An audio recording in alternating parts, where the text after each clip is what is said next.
Welcome to the Growth Shift. I'm David Zilstra.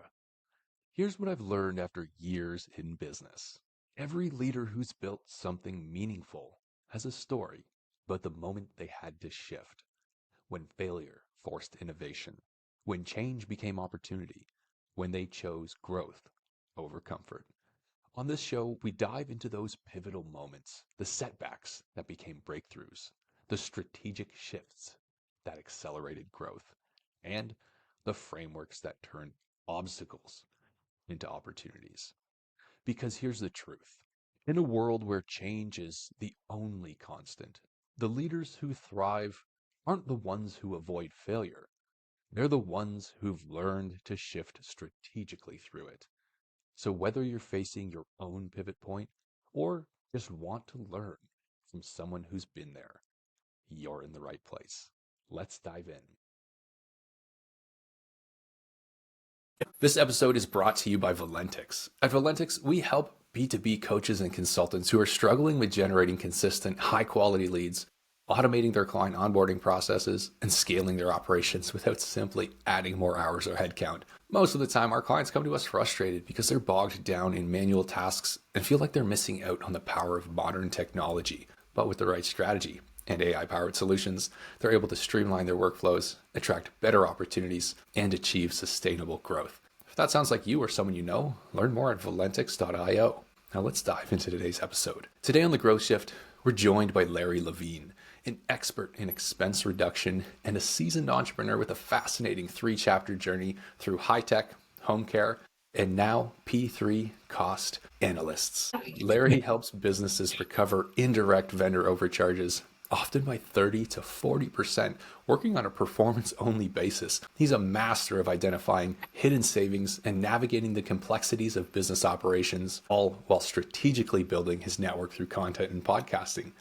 Larry's insights into systematic growth and overcoming sales challenges are incredibly valuable. Larry, welcome to the Growth Shift. Thanks for having me, David. Appreciate it. So we've chatted a little bit before, and you described your career as a 3-chapter journey through high-tech, home care, and now expense reduction. Can you walk us through these significant shifts and how each chapter has really contributed to your expertise and passion for helping businesses today? Sure, I'll do my best. So I graduated college with a computer science degree and spent 22 years in the high-tech space in Massachusetts, first as a software developer, and graduated through the ranks to senior software developer. I moved on to product management, working more with clients rather than software only. Product marketing, product management. Worked for a handful of companies. You'd recognize only 2 of them at this point that have been absorbed by other larger companies. I went through a handful of layoffs and economic recessions, most notably 9/11, and then a few other things after that. And I got tired of that space. I got tired of working for someone else. Got tired of being at the whim of clients, bosses, and the economy. So I and 2 others bought into a home care franchise. I call that Larry, where that was Larry 1.0. Larry 2.0 was a home care franchise. We were helping businesses, helping clients care for their elders. Our clients were primarily the 45 to 65-year-old oldest daughter, and we had needed to find them. And it was interesting how we found them and how they found us. But we bought into a franchise rather than a building this ourselves because we had no business experience. We were looking for someone else's model to help us form and run and create the business. And at the end of 14 years, we really didn't need them anymore, but we were tied to them. But that was another transition. We ended the business almost at the end of our franchise license agreement, but during the COVID challenges, and at the same time, coincidentally, my daughter was graduating from college, moving from Massachusetts to Washington, D.C.,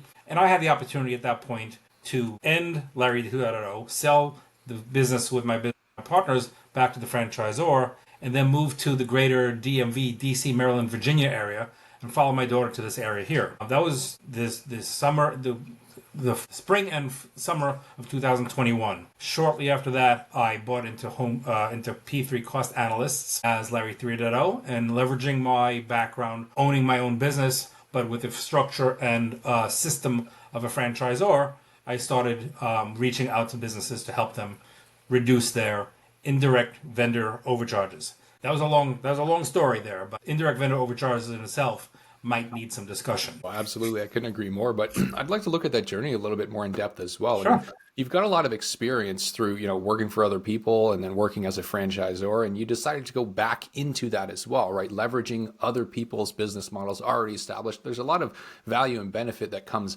with that. I'm kind of curious, is there any particular reason why perhaps you decided to jump back into the franchise world instead of starting out on your own at that point? A lot of entrepreneurs, when looking at initial businesses are like, oh, hey, I want something from me. I want to create something of my own. I want to do all of this by myself, but there's a lot of challenges with that. Right? Are there any specific reasons you decided to stay on that path of the franchise journey? I think I can answer this a few different ways. So with home care assistance, it was a B2C business model. We had dozens of clients, we had dozens of employees. I had a handful of partners. I felt that after so many years of that, I had more bosses than fewer bosses. I was reporting to I had a responsibility to all my clients, all my employees, and all my business, my two business partners to perform for them, not just for myself. When I moved to P3 Cost Analysts, I am now a sole proprietor, not a sole proprietor, single member LLC. I do have people at the franchisor I work with, but I don't report to, and I don't have employees, and I don't have business partners. So I certainly have clients, but it's a B2B client model. It's a little less personal. It's to some extent, even though we were extending in the home care business, extending people's lives, it ultimately ended more often than not, 99% of the time, with that elder's death. And certainly the family appreciated having more time with them. Very often, more often than not, didn't feel good. Where in this business, even though there's a different sets of challenges, I feel good being able to, maybe it's my lack of interpersonal skills, I'm not sure. I feel good being able to return 30 to 40% on average expenses to the bottom line to the business owners, only to the business, but to the people who have equity in the business, to be able to increase their net margins, increase their valuation, and allow them to do something else with that money. And that to me fits better with me. And I wanted I don't think I could have done that or many other businesses on my own. I needed the support of a franchise system to do that for me. It doesn't work for everybody, but it worked for me. It's almost like, you have a lot more freedom in doing what you do, right? Whereas, let's say any entrepreneur who decides to pursue their own business model through and through, maybe they might get to that point as well where they realize, hey, you know what? Although this is good and it creates money, and sure, I'm helping people, I'm 15 years into this and it just doesn't leave me feeling really good at the end of the day because there's certain things that are weighing on me. Right. But it seems like there's almost a little bit more freedom in acting as in the franchise model itself anyways. Some more than others. If I wanted to open a McDonald's, a Burger King, and Wendy's, you have to make those hamburgers. You have to have a certain brand associated with it. It has to look a certain way, certain hours. Yeah. You can't introduce your own special meals. And to some extent, that's true here. But my hours are my hours. My business growth is my business growth. The particular clients that I go after, whether they be hotels or restaurant groups or hospital groups or manufacturers, that's my choice. The vertical is my choice. Where my peers who are also franchisees, it's their choice about how much and where they put their efforts into.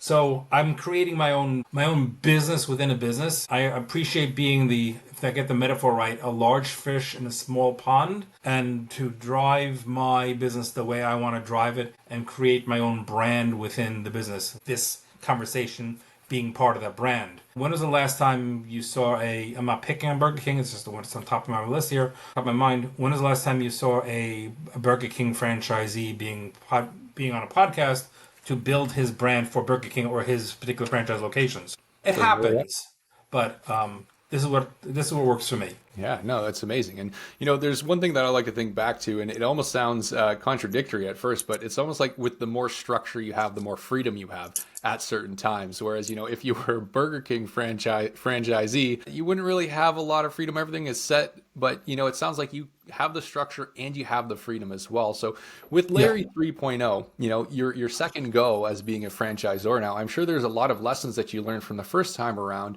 that helped you in the new venture. But is there anything specifically, about the Larry 3.0 journey that really just helped you change and move forwards in a different way? And any major pivots that just reshaped how it is that you operate? A few thoughts come to mind. I'm not sure if they're going to answer you directly. So I'm not going to name names of old home care companies. In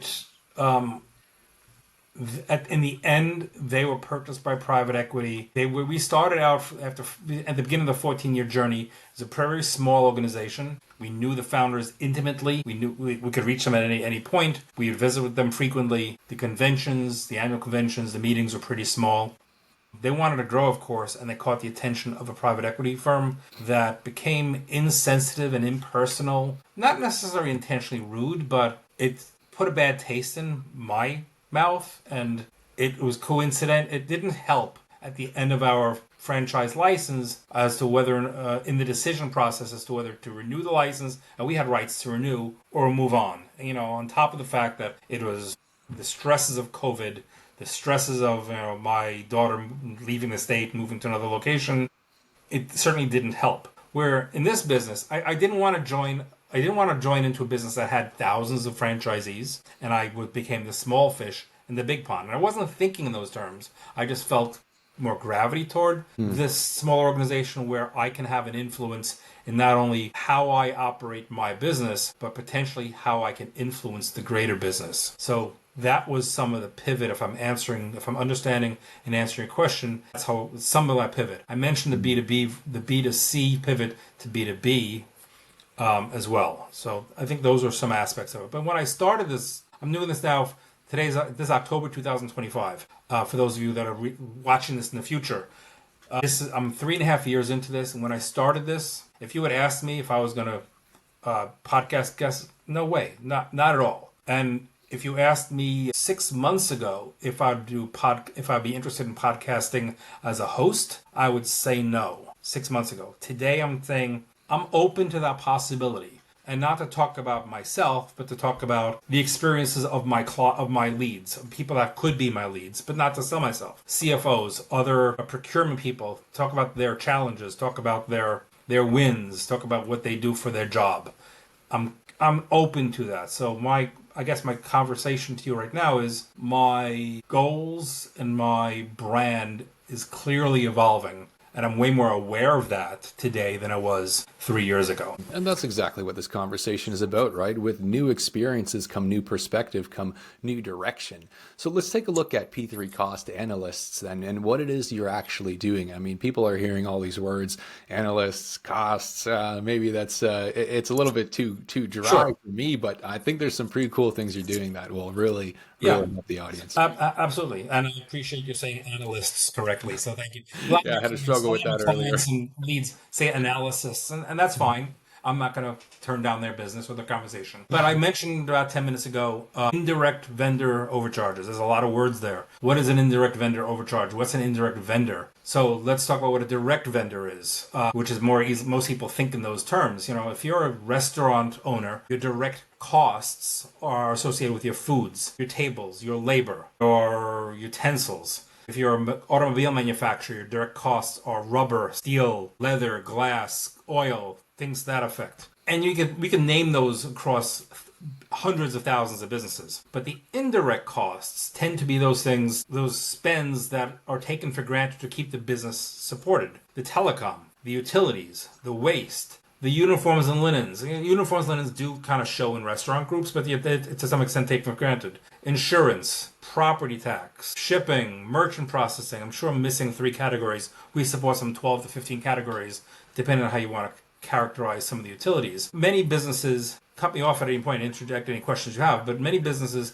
take a lot of those expenses for granted and or don't pay attention to them because they are paying attention to their leather, to their food, to the health care they deliver to their patients. And they're trying to make more top line and reduce the expenses associated with those top line deliverables and are signing off on whatever the vendors quote them for their electricity, their waste, the uniforms, linens, lease, copiers, insurance, property tax, and on and on. When in fact, and some companies do their best job, but when in fact, many of those expenses are in fact either negotiable or are just out of contract being overcharged. Some categories more than others, some geographies more than others. And it's in their best interest if you're interested ultimately not just delivering best of class healthcare to your patients in your neighborhood, if you want to be able to drive bottom line income, you have a lot of knobs available to you, and that's like, locations and healthcare providers and the type of healthcare you're providing. But you could turn the knobs on those midline expenses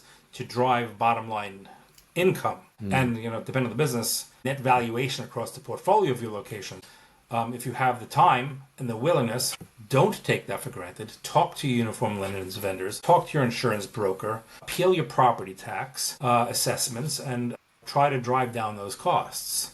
So it sounds like if we were to distill that into a few words, what you do is you identify gaps or blind spots in businesses when it comes to their spending, and you help them save on those things. Do you have any examples of this in action? I mean, how have you really been able to help people recover costs of these things? Because I'm sure some people are thinking, oh, cutting costs, sure, you can save pennies, maybe you can save a few dollars here and there, but what's the true impact of this in work? Sure, I'll give you a summary example with a fictitious model and how it could affect the overall valuation of a 10 unit multifamily portfolio, 10 property multifamily portfolio, and a real example with a hotel out of California. The hotel group came to us. I pushed on them for months and almost years about the opportunity because it's a blind spot, as you said. They're not aware. So we attempt to shine a light on some of these blind spots. Not all groups have all expenses associated with them. That doesn't make sense. But I suggested to them that there may be an opportunity. Let's take a look at your expenses across some of your properties.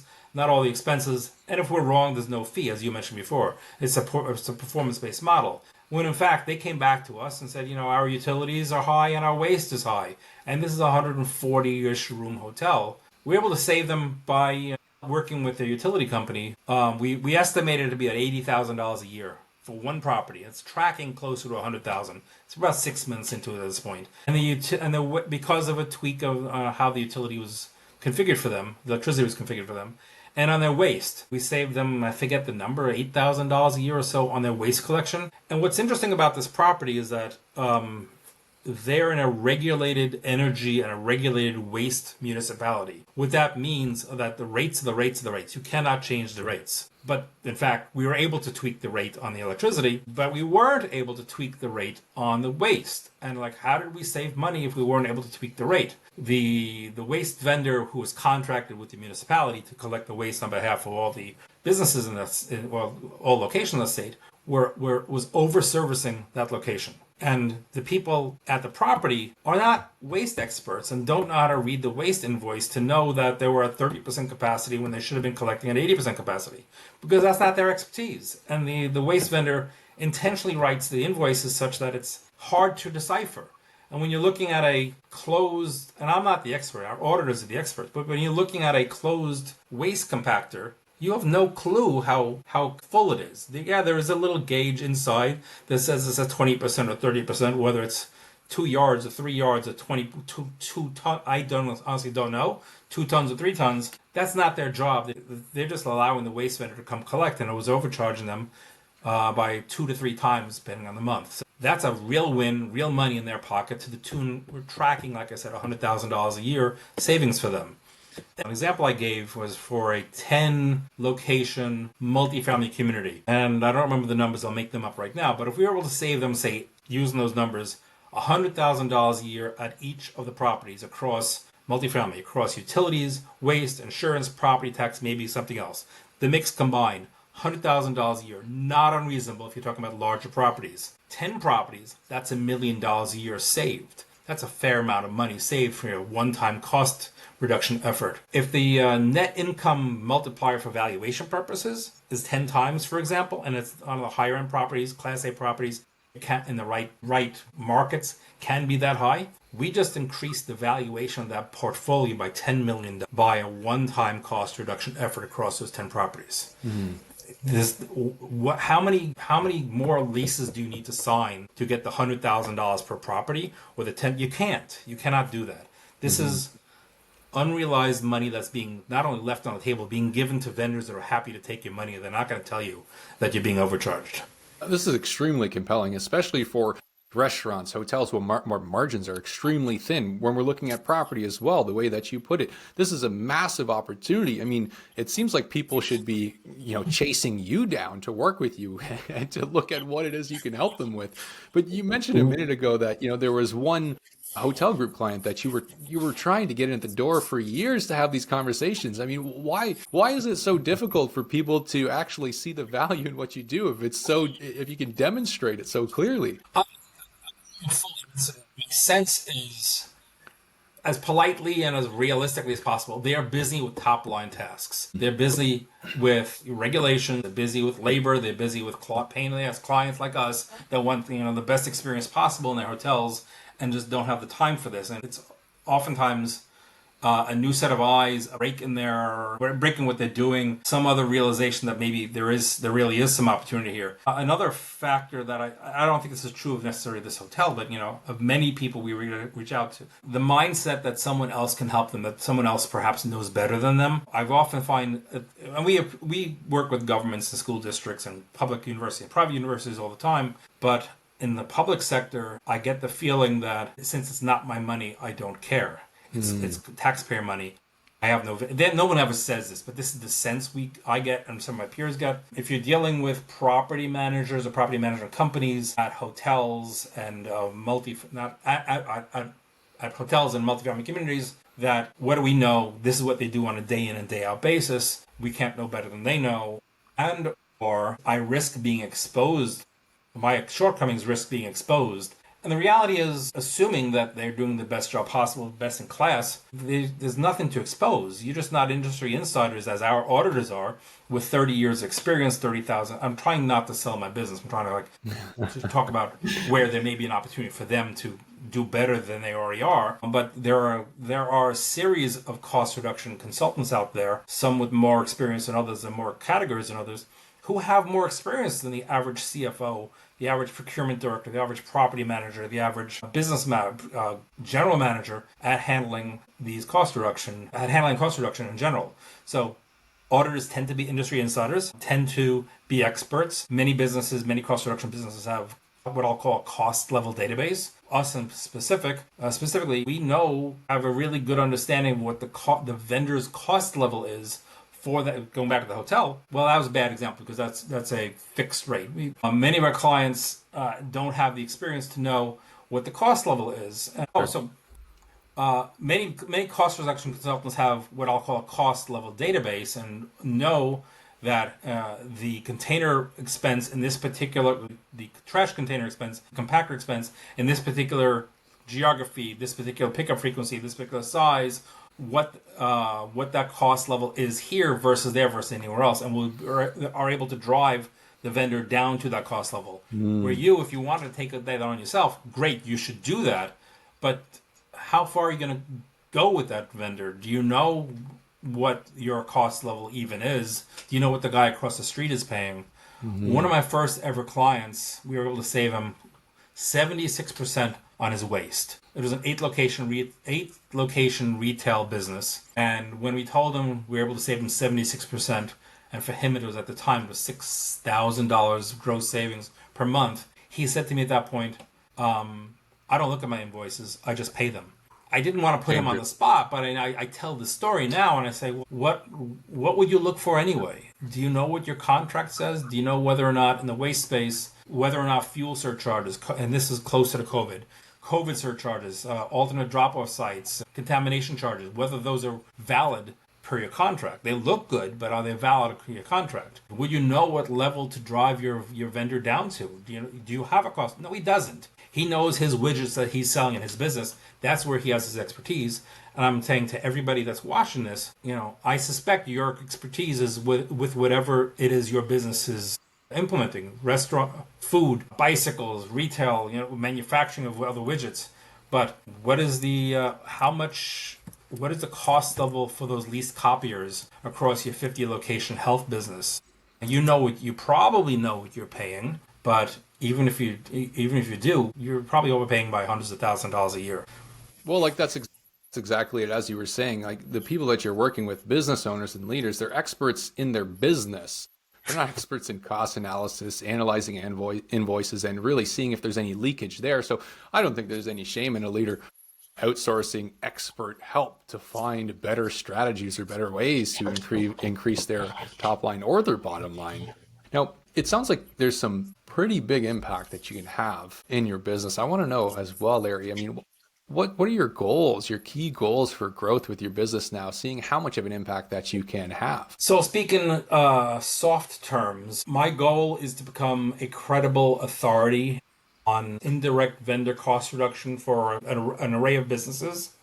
Have conversations with leaders, with owners, and spread awareness, encourage businesses to, and it's not just negotiation. Without an understanding of contracts, it's really just the negotiations. Encourage people to not take for granted what it is they're being charged, perhaps offload those expenses, that task, to others. In any business, if you have legal issues, you hire an attorney. If you have bookkeeping issues, as you do, you'll hire a bookkeeper or a CPA. If you want to make yourself known on social media, hire a social media agency. Whether or not you know it, you probably should. You probably do have indirect vendor overcharges you need to deal with. I would suggest you hire an indirect a cost reduction agency to help you with those. So in all cases, you can focus back on running your business top line, bringing in sales. Mm-hmm. And that's exactly it. It's being able to show that you can contribute that value, or I suppose not even that, but needing people to understand that, hey, you don't need to know it all, right? You have all these additional resources that you can use. Focus on what's important and let the other professionals experts come in and provide what it is they can provide to help you along the way as well. Quick story from my own perspective of what I did. Yeah. So at this point, it's from 18 years ago I started the home care business. So the home care franchisor we worked with helped us with their system, but didn't help us with property and insurance and payroll. That wasn't part of their proposition. And I knew jack about insurance and payroll. And I figured that out pretty quickly by partnering with a payroll company, partnering with an insurance agency. I ran Google AdWords myself for a little while, would not recommend that. Partnering with a social media agency.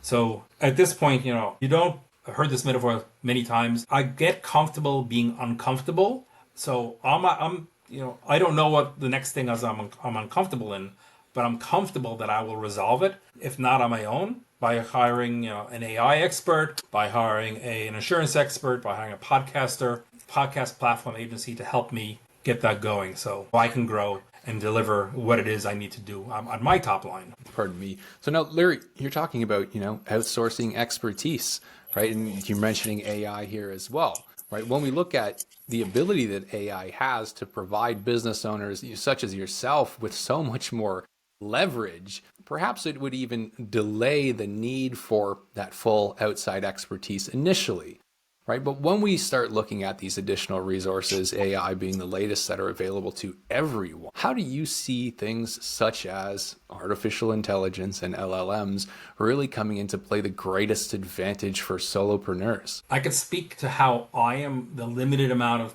involvement that I have with AI and why it's not beyond what I'm about to tell you. So I don't hesitate to use ChatGPT or Gemini on my smartphone to ask a simple question or about a health matter or the list of when this restaurant is open, what they serve, or to provide me with the list of the top 100 businesses in this geography that have revenues between this number and that number, who can likely provide, and with contact information that can likely provide me with, that I can likely have conversations with. I don't go beyond that. I don't use AI to reach out to these people because at present, given the limited other experience we've had, I didn't speak about what my franchisor has provided to us with respect to some AI tools, and some note-taking tools. I think the challenge I have that the AI tools currently have is finding that 0.03% of the people that have the right mindset, willing to work with others. If I could identify with AI, and we use some tools, some brand name tools that I won't drop any of the names, but they're CRMs and research tools. If those tools or another tool were to be able to tell me which of these CFOs within these companies do have the mindset to work with us, have experience working with cost reduction agencies at their firm, or perhaps anywhere in the last 3 or 5 other businesses they've worked with, or anyone else within their business has worked with, and are more likely to be open to the conversation, hence driving my effort down, decreasing my effort. Yes, I would consider it. I haven't seen those yet. So I don't yet today see the AI tools for the B2B market. And I may be wrong about this, but what I've seen is that the AI tools in the B2B market aren't providing me with anything other than advanced automation of, reaching out faster than I can reach out, maybe finding the leads faster than I can reach out. But given that I'm in a franchise network, I have limitations to how many I can reach out. The system provides a lot to me, but it also puts up some walls for me. If I were using AI to build, videos that I wasn't able to do before, or discover some health solution, something that's just that is in the edge of this of our knowledge, that becomes interesting. But for me, at this point, it's just automation, and is not really, like I said, reaching out and finding people that have the right mindset, right experience to help drive my efforts, drive down my effort. I think that it's a very interesting position that B2B businesses are in, right? Where if you're looking at the B2C market, sure, there's a lot of AI and automations out there that might be able to tailor things and really help connect with a consumer audience. But when you're looking at other businesses, it's not just the information you need, but how to actually connect with them. And it still requires so much human touch, because business is done between people, right? And you need, especially when you're working with businesses, to maintain that human connection and the human element. You can't just hand things off to AIs. Larry, I think you're using it right now, right? Being able to leverage it for deeper insights, deeper information, market analysis, and being able to help yourself really identify who it is that you should be contacting, and then still perhaps just leveraging it as part of that contact, but you can't relinquish it entirely, right? You need to be able to connect with humans, especially in businesses, even to today and forwards. Someone reached out to me probably 3 or 4 months ago. I think it was through, it is unclear, honestly, whether it was direct, a human having typed this, or the AI tool typed this, but this is on LinkedIn, so they came across to me as if they had watched and paid attention to a few of my podcasts. And I've done about 7 or 8 podcasts over the last year.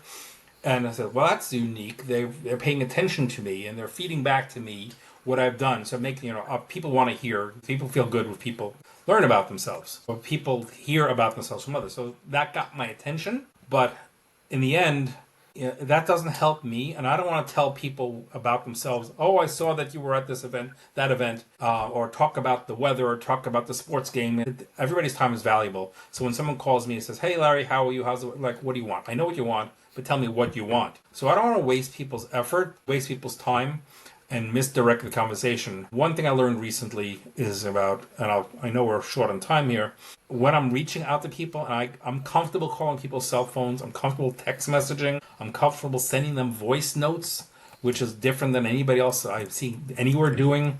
But there's a lot of live voicemail transcription going on right now, and the screen is only so big. And if you can't catch their attention, you need to catch their attention. I don't have a phone that does voice transcription, but I have a vision of what it looks like. If you waste the first 3 lines with, "Hey, this is Larry, so I hope you're doing well. How are the Rams going?" Click. You're just, and I've been disconnected before. So don't waste your time with stuff they don't want to know about. They know why you're calling them, trying to reach out. Tell them specifically what value you have for them. Provide some intrigue and some insight. It doesn't always work, rarely works, but if I could find an AI tool that can get their attention better than I can, that I can afford, that would be intriguing to me. Absolutely.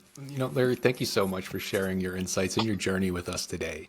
To conclude, what would be one piece of advice that you'd offer to our audience of entrepreneurs and business owners who are looking to strategically reduce costs and drive growth in their companies? I think I covered most of that before. Don't be afraid to ask the questions. And more often than not, if you can't, they're not going to disconnect your phone lines. They're not going to stop providing you with uniforms and linens. They're not going to increase these rates. They'll probably just say no. And the people you're talking to in the back end are not the people pushing the electrons on the wire or delivering the uniforms, linens to you.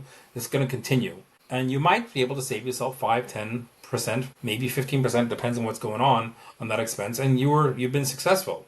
If you want to get more or you don't have the time, find a cost reduction expert who can come in and have a chat with you about where you may be overspending, where there may be opportunities to save money. So you can save that money and take that money and put it back. You can do what you want with that money, whether save it, give it to employees, and to be philanthropic about it, or bring it back into the business and drive top line with it. So just don't be afraid.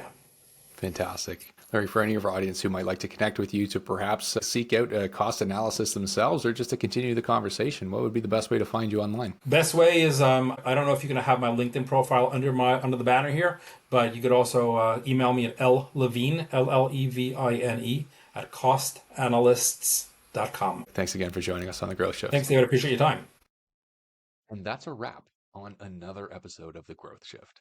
If this conversation sparked something for you, whether it's a new perspective on failure, a strategy you want to try, or just the reminder that every setback can become a setup for something bigger, hit that subscribe button and share this with someone who needs to hear it. Remember, the leaders who thrive aren't the ones who avoid change. They're the ones who shift strategically through it. If you're ready to build the systems that help you grow without the chaos, head over to valentix.io. We help businesses like yours scale smarter, not harder. I'm David Zylstra, and I'll see you in the next shift.